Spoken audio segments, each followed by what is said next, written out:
Stand by.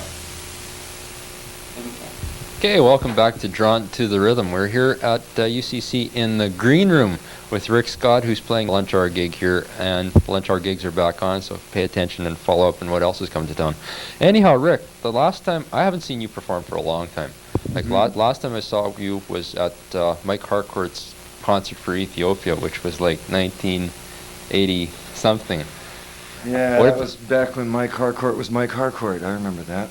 What have you done since then? Well, I've toured around the world 4 times. I've become a grandfather, and I've got several new wardrobes. A grandfather. That's a scary word. 2 grand. Oh no, that's the payoff. Oh. That's the payoff. That's Rent-A-Kid. There's nothing at stake here. You just, oops, he needs to be changed. Hand him off like a football. Yeah. And it's fun. Yeah, and something that you're into now is children's music and kids music.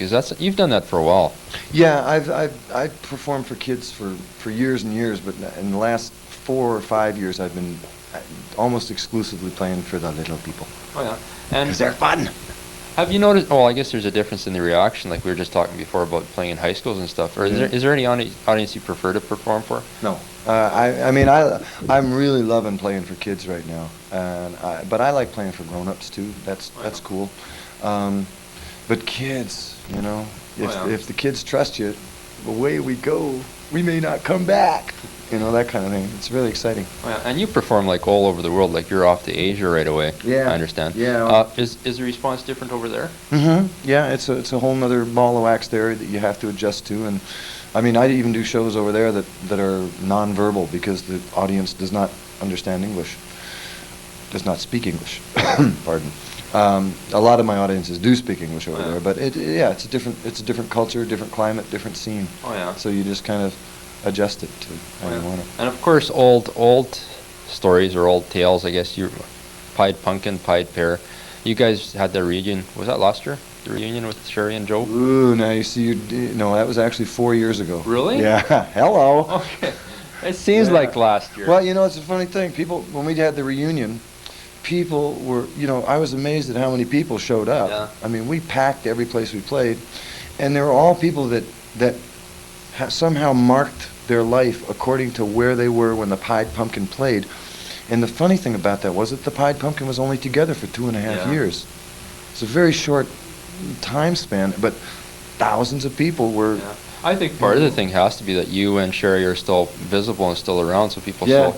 Yeah, they still go, oh, I remember you. In fact, I was listening to MiG-14 before I came down here. That's good preparation to talk to me. It was one of my first tunes.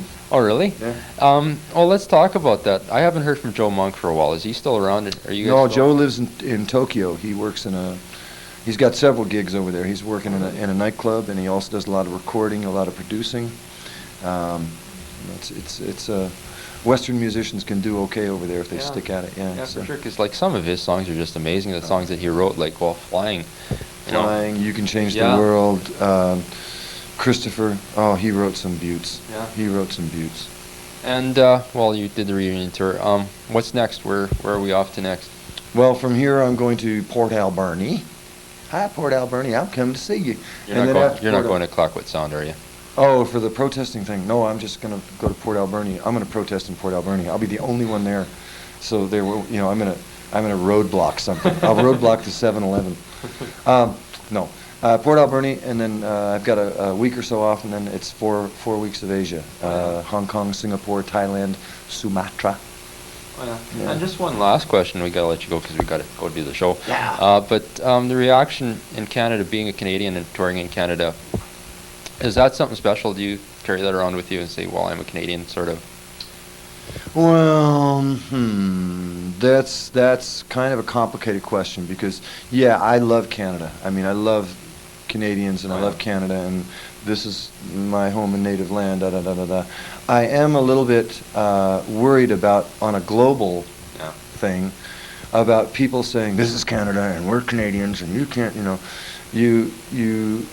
I think what we all have to, here's philosophy 101. I think that we kind of have to figure out that we are a global village, not to coin a little phrase there that old Marshall McLuhan said, but it's true.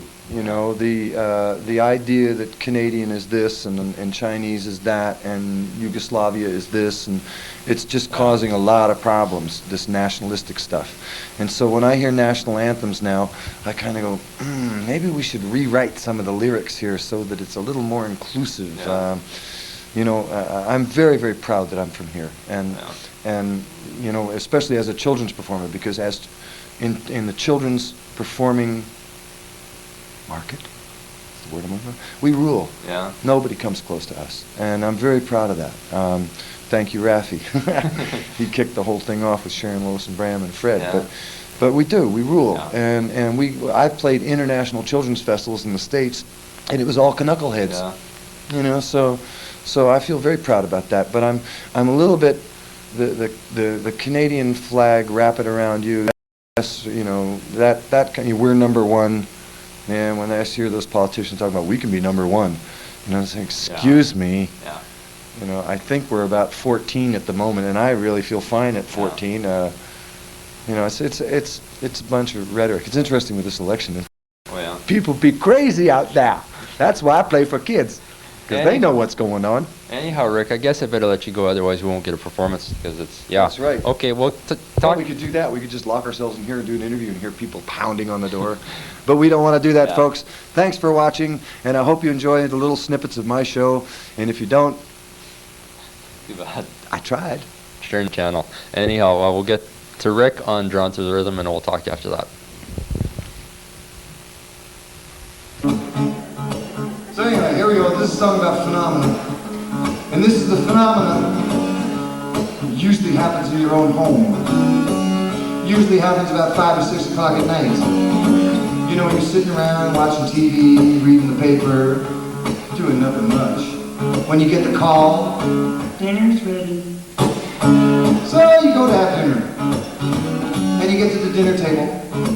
And there's a knife and a fork and a spoon and a plate and glass. There's no dinner. Because it's never ready when they say it's ready. So you're sitting there at the table and you're waiting for dinner with a few people. And somebody sitting at the table, for no reason at all, subconsciously perhaps, picks up a knife. And they start tapping it on the glass. You know, a little bit of that kind of hi-hat thing, you know? A little bit. That's how it starts. Because then somebody else sitting at the very same table will become infected with an idea. And they will pick up a spoon. And they'll start laying down a little bit of snare drum action on the plate, and a little bit of that, the glass. That's the beginning, and suddenly the kitchen door flies open. Someone comes roaring out of the kitchen with a stainless steel bowl and a wooden spoon, and they're laying down the bottom line under that. The plate, the glass. Oh! And that's the phenomena of which I'm speaking. This phenomena is known to scientists all over the world as the fry pan, saucepan, mixing bowl band. And we're going to try to create that phenomena right here in this room. So, when I sing the word fry pan, you will sing the word fry pan. Then I will sing the word saucepan, and you will sing the word